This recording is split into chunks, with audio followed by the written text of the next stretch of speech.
Tuntua kami nung time na yun kasi buong pamilya ko nandito nun. Ano, nag-abang kayo ng last lap? Oo, nag-abang ako. Nanay ko, pati asawa ko, pati yung mga pamangking ko nandito nung time na yun. Kaya sigawan kami nung ang aga-aga niya muwi nun. Kaya tinayaan ko siya sa siguro 10 club.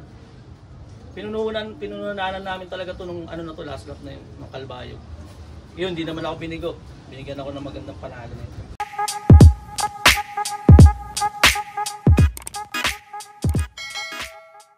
Good day mga kalapatids! Ako nga pala si Jun Subito, ang Warailop ng North Caloocan. Yun. Siyempre bago natin simulan tong video to, yan sir, maraming salamat po sa pag-unlock na makapag-lop visit sa'yo. Kaya sir, pwedeng may pasyal mo kami sa lop mo. Okay sir, sige sir, walang problema yan. Yun, tara, let's go! So welcome kayo sa aking lop. Ito nga pala yung Flyers lop ko. Ito mga kalapatids, medyo malaki yan Ilan ang laman nito? Ito kasi pang basket nito nasa 30 to 50. North south na yun. Anong sukat nitong kulungan sir? 12 by 6. Yan, sir, pasilip nga sa loob. Ito sir. Ito mga kalapatids. Ayan yung mga pang-south ko ngayon ng BBC. Mga pang-south nyo. Ang ganda nung... Tapos yung kabila sir, pang north. Bali yung mga breeder ko muna kasi nilipat ko ito pinintuan ko. Breeder pala yung nasa kabila. Mga hen yan, hen. Ito mga kalapatids. Ayan yung mga panglipad ko ngayon. Ganda. Yung magandang mga dapuan Tapos ayun, sara na namang section. Ito na yung mga pang north ko ngayon na bago. Mga young bird yan, mga north.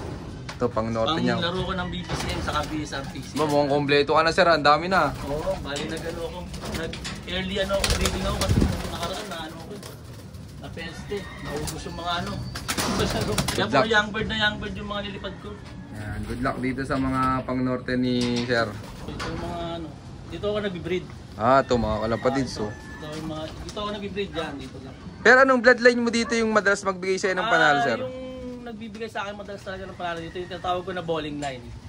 Bowling line yun, yung yung unang-una kong ibon dito na nagpanalo sa akin. Hanggang ngayon, nagpapanalo pa rin sa akin ngayon. Okay lang maraman sir, anong baseline ni bowling line? Yung baseline ng bowling line ko, Luis, tapos Victor, saka yung Tomiso. Tapos ngayon, meron akong mga inimpis na bagong linyada. Yun yung mga Benito Goki line sa Raiso na mga nakuha ko rin sa mga pansier na syempre, nagpapanalo, dapat doon tayo kumukuha. Yun. Pero ikaw pala sir, anong taon ka nag-start magkalapati? Nag-start ako nung mahilig na ako mag-ibon dati nung pa lang ako, high school. Pero hindi siya karera, kumbaga parang street fight lang. Kumbaga yung parang house to house, ganun. Tapos nag-start na ako kasi yung pinsan ko kasi naglilipad na sa mga big club like MMFC. Doon ako nainganyo. So nag-start ako noon siguro mga 2018 yung unang namin. Sali namin. Pero anong taon ka sir nakatikim ng panalo? Bali nung ako na nagtutok sa mga ibong ko nung pandemic. Doon ako nag-start North Race, Pan Race, yung second overall ako saka maganda yung nangyari doon nung last lap na. Yun. Sir, pwedeng makita yung mga winner mo na ibon? Ito. Ito yung unang-una kong nanakit sa akin. Ginawa mo na rin siyang breeder, sir? Oo, breeder ko na siya. Ito mga kalapatids. Oo. Anong bloodline nito, sir? Ito, sir, Victor, Luis. Victor. Luis. Ito yung nag-second overall ko sa BSRPC dito sa amin.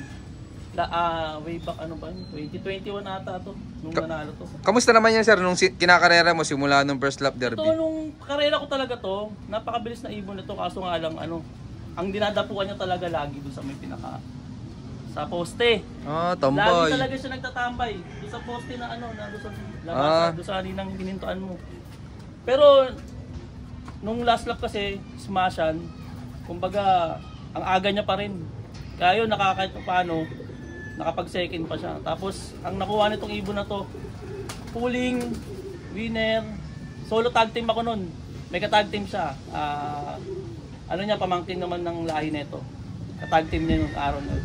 Kaya medyo malaki din na nakuha ng ibon na to sa unang panalo ko na yun. Saan yan sir? Sa North Race? North Race ng BSRPC. Ayos. Ito second overall to dun. Ito mga kalapatids. Tapos ginawa mo ng breeder to sir? Binreader ko na siya. Ngayon ko siya yung mga anak niya. Lilipad ko ng BBCM. Kamusta naman sir yung mga naging anak? Bali, ito magiging anak pa lang nito ngayon kasi ngayon ko pa lang nakuha yung barako. Ngayon ko pa lang masusubukan. Pero yung unang naging anak nito, na hanggang nag-derby rin ng North. Third lap na wala. Ay, sayang Oo, third lap. Mabilis sana yung lahi nito kaso yun nga. na wala nung nakaraan. Yan. Ito, abangan natin yung mga magiging anak pa nito, mga kalapatids. Ito, dalawa. Saan mo pinaris yan, sir? Ito naman. Dito. Sa ano na rin, kalaan rin, magkaano sila. Sa nanay, magkalaki sila sa nanay. Hindi ito, mo na nila... Ito na to, nag-third overall yan, lap winner sa MMFC. Oo, ayos oh. Third lap, Balawan.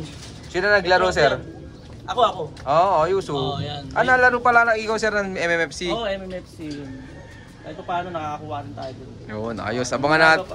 Yung mga iba pa tayo mapapakita na nanalo ng MMFC. Yan, abangan natin yung pairing na to, mga kalapatids. Ayan yung anak nila, BBCM, saka BSRPC. Yan, abangan natin sa Next North 2025. So, ito naman yung ibon ko na si ano.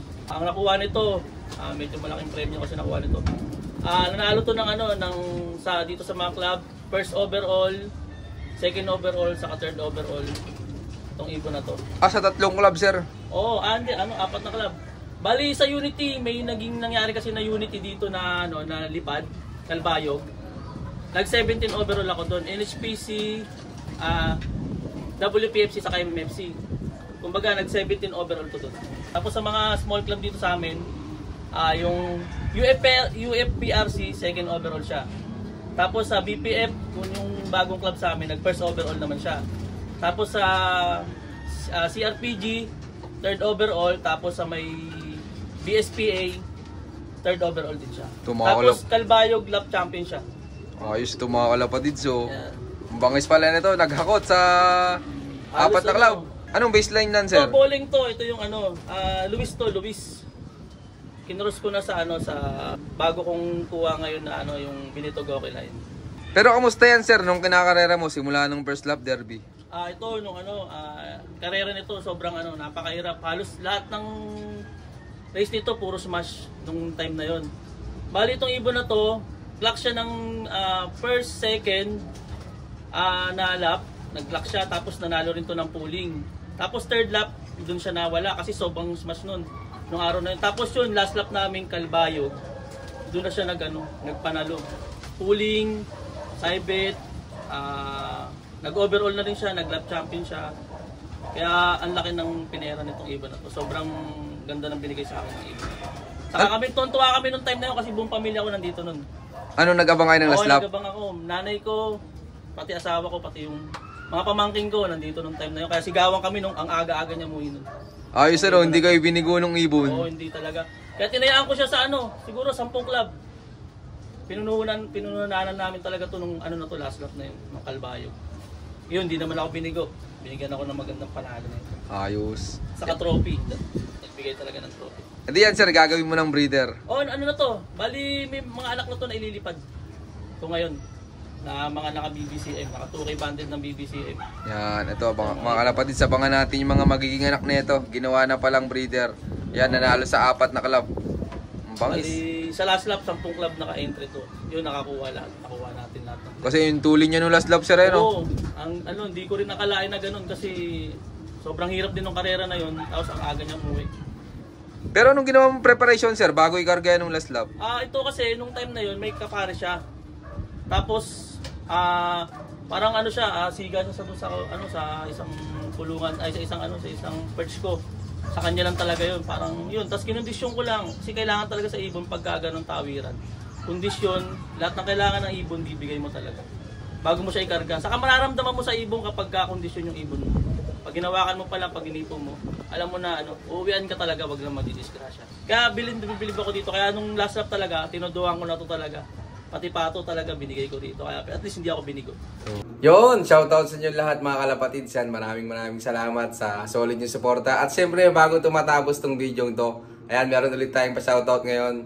Shoutout nga pala kay Alexander Antonio at saka kay Boss Jasmir Lariñas. At syempre, shoutout din kay Chamini Abiari. Shoutout din kay Sir Rolando Sarbita. At kay Jamel Helera at kay Lakay Lop. Shoutout. At shoutout syempre kay Sir Jerry Labutap. At shoutout sa Nutrena Feeds. Baka naman. At shoutout kay Boss Mark. At syempre kay Sir Alvin Mejia. Ayan, maraming salamat sa solid yung supportang lahat. At sa mga gusto pang magpa-shoutout, mag-comment lang kayo dyan sa baba. At syempre, may i-share na rin yung napanood yung video. At abangan nyo yung part 2 nung napanood yung video. So yun na, keep watching and God bless you all. Thank you.